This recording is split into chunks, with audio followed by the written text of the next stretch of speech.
Class 9th में आज physical education की क्लास आज से लगना शुरू हो गई है। तो आपकी फिजिकल एजुकेशन की वो यानी सारी शिक्षा की ये वाली बुक है जीनियस की। इसकी है जीनियस, ठीक है। और ये वाली बुक है पूरी आपका जो शून्य पीरियड में कराई जाती है।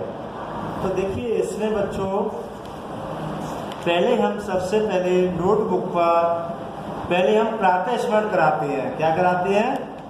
डायरी से प्रातः स्मरण।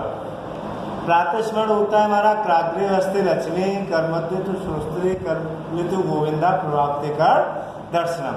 तो ये आपके पास डायरी होगी आप पे 8th क्लास की। उस डायरी से आप सबसे पहले अच्छे राइटिंग में आप अपना प्रातः स्मरण नोट कर लें।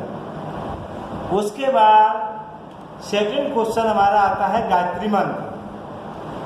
तो प्रातः स्मरण के बाद अपनी नोटबुक पर गायत्री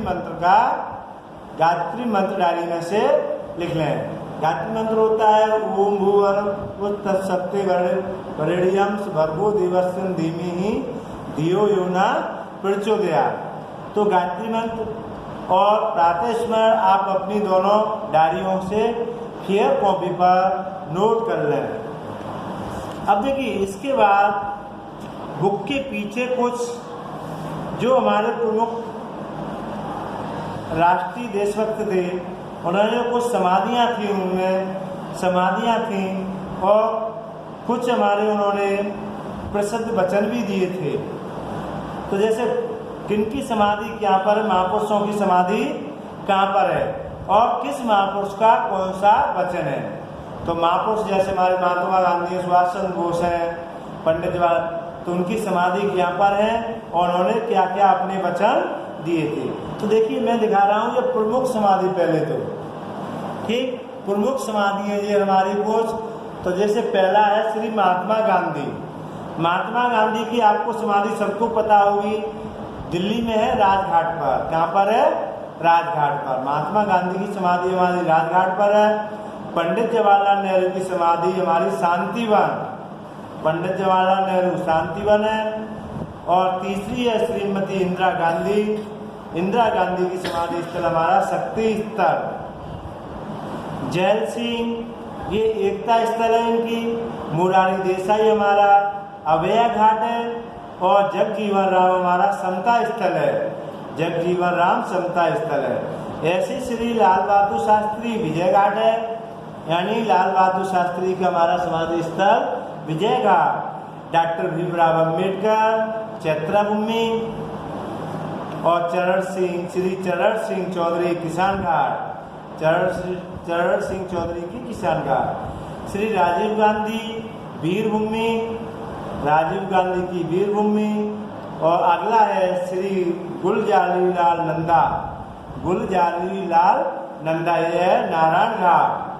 नंदा नारायण घाट पे कर देना आप टिक, ये हर बार पूछे जाते हैं। तो ये हमारी समाधि स्थल है। ऐसे कुछ महापुरुषों का प्रसिद्ध वचन और किस व्यक्ति ने कौन सा वचन दिया था। तो देखिए जैसे आपने नाम तो सभी महापुरुषों के सुने होंगे, जो अभी मैंने बोले थे उनके भी सुने होंगे, किसी बच्चे ने नहीं सुने होंगे, सबने अधिकतर सुने हैं। अब जैसे प्रसिद्ध वचन और संबंधित व्यक्ति, जैसे सबसे पहले इसमें स्वराज हमारा जन्म सिद्ध अधिकार है। आपने जीके में पढ़ा होगा ये स्वराज हमारा जन्म सिद्ध अधिकार है। ये हमारा था बाल गंगाधर तिलक का। किसने दिया था ये? बाल गंगाधर तिलक। सेकंड है सर्वरोषी की तमन्ना वो हमारे दिल में है। ये हमारा दिया था राम प्रसाद बिस्मिल। किसने दिया था? राम प्रसाद बिस्मिल ने दिया था। थर्ड है इसमें भारतवर्ष तलवार की बल पर लगाया गया था और तलवार के बल पर उसे ब्रिटानी कब्जे में रखा जाएगा। यानी क्या है? भारतवर्ष तलवार के बल पर ही लाया गया था और तलवार के बल पर ही उसे ब्रिटानी कब्जे में रखा जाएगा। ये दिया था हमारा एल्गिन ने, लॉर्ड एल्गिन ने दिया था। अगला है सारे जहां से अच्छा हिंदुस्तान हमारा।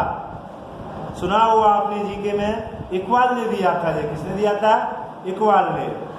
अगला है इसके वंदे मातरम। वंदे मातरम हमारा बैंकिंग चंद्र चटर्जी ने लिखा था। किसने लिखा था? बैंकिंग चंद्र चटर्जी ने, और वो भी आनंद मठ में से लिया गया है, आनंद मठ में। अगला हे राम। हे राम आपने देखा होगा, ये महात्मा गांधी का है। उनकी समाधि स्थल पर लिखा भी है महात्मा गांधी। महात्मा गांधी की समाधि स्थल हमारी राजघाट पर है, उस पर लिखा भी है हे राम। तो किसका ये? महात्मा गांधी। जन गण मन अधिनायक जय हे, राष्ट्रगान की पहली पंक्ति ले ली गई है। तो जन गण मन अधिनायक जय हे राष्ट्रगान की पहली पंक्ति। तो राष्ट्रगान किसने लिखा था? Rabindranath Tagore. Who lives if India dies? Who lives if India dies? ये हमारे पंडित जवाहरलाल नेहरू की है। किसकी है? पंडित जवाहरलाल नेहरू। इंकलाब जिंदाबाद भगत सिंह। दिल्ली चलो सुभाष चंद्र बोस। दिल्ली चलो नारा दिया था सुभाष चंद्र बोस ने। करो या मरो, ये महात्मा गांधी का है। करो या मरो महात्मा गांधी। जय हिंद सुभाष चंद्र बोस।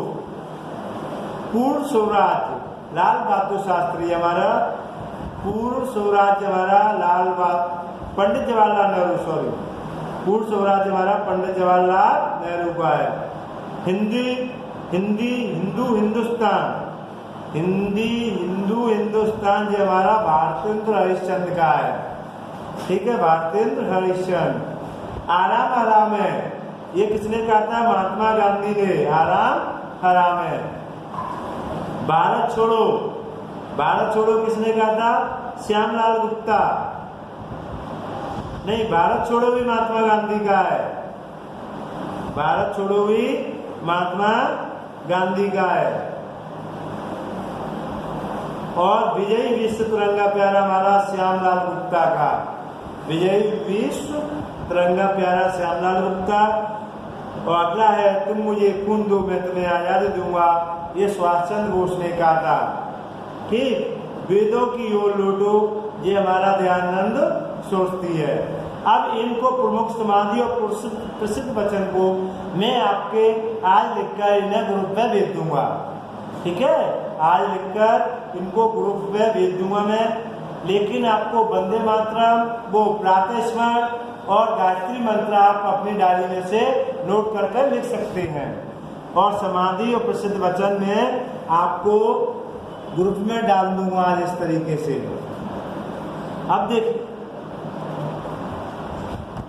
अब देखिए इसमें चैप्टर फर्स्ट है आपका फिजिकल में, नैतिकता का स्वरूप तथा महत्व। यानी क्या है?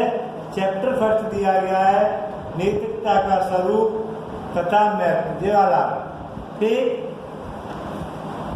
तो देखिए नैतिकता हर व्यक्ति के अंदर बोलबाल की भाषा, नैतिकता किसी दूसरों के साथ व्यवहार अच्छा करना, यही हमारा नैतिकता है।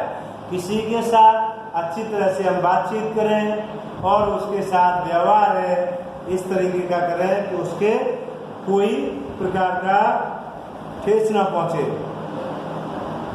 अब देखिए इसमें नैतिकता का अभिप्राय, नैतिकता का सामान्य अर्थ है नीति से संबंधित है।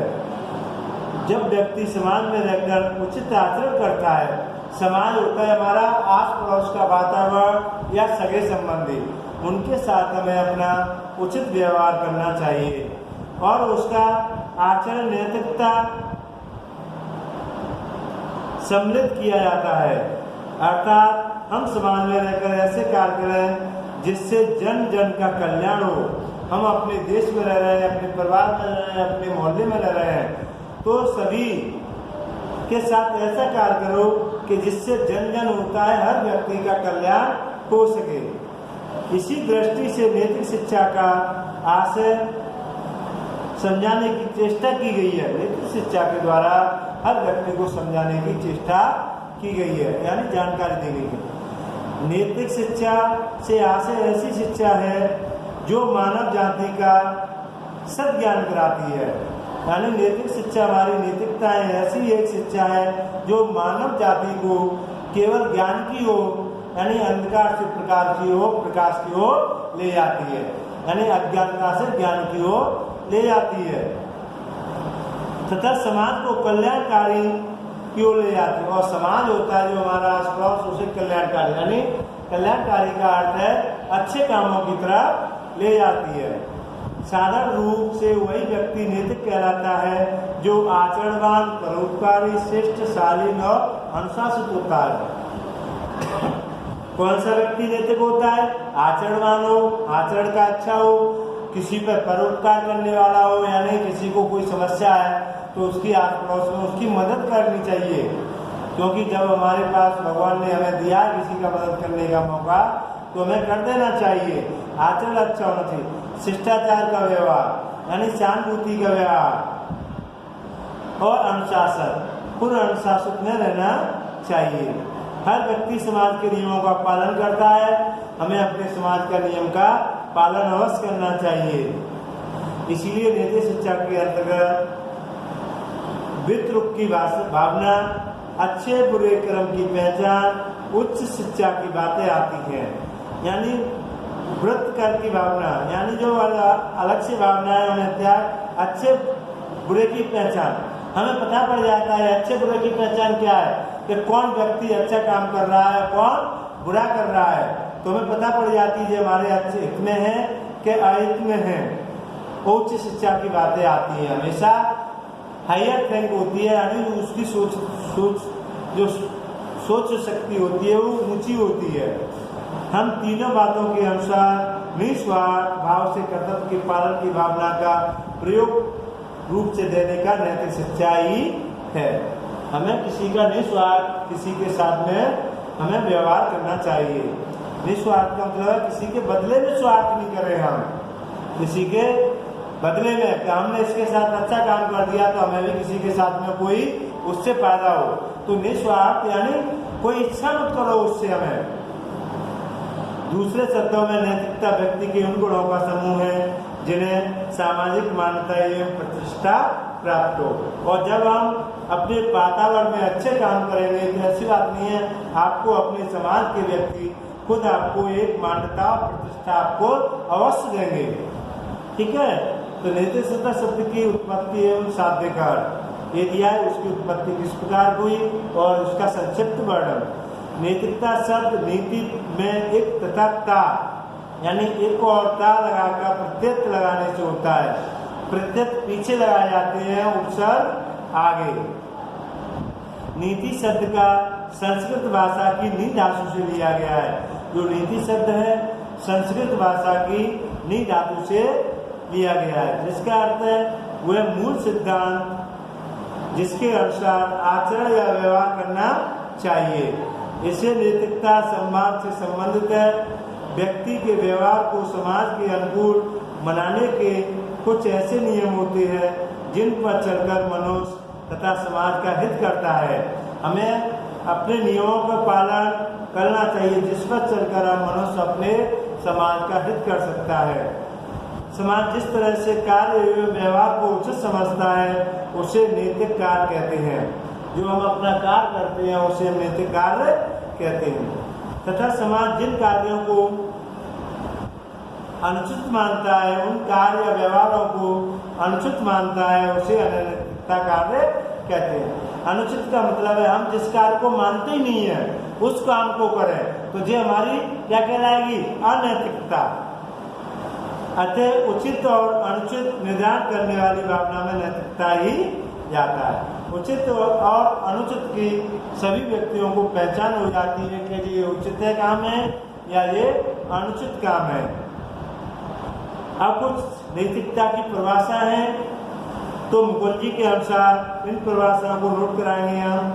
मुकुंजी के अनुसार आचरण तथा व्यवहार के गुणों की औपचारिकता शिक्षा जिसके द्वारा बालक का सामाजिक एवं नैतिक विकास होता है उसे नैतिक शिक्षा कहा जाता है। इमाइल कुर्मी के अनुसार, दुकुर्मी के अनुसार नैतिक शिक्षा सामाजिक शिक्षा का अंग है, किंतु इसका क्षेत्र अत्यंत व्यापक है क्योंकि इसमें उन शक्तियों और क्षमताओं को अर्जित करता है जो उसे समाज में उच्च व्यक्तियों के साथ नैतिकतापूर्ण सामंजस्य स्थापित करने योग्य है।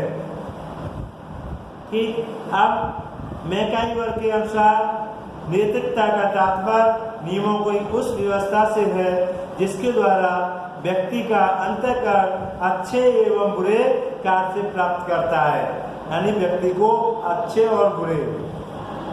सर्वपल्ली राधाकृष्णन के नीति शिक्षा के बारे में लिखा है।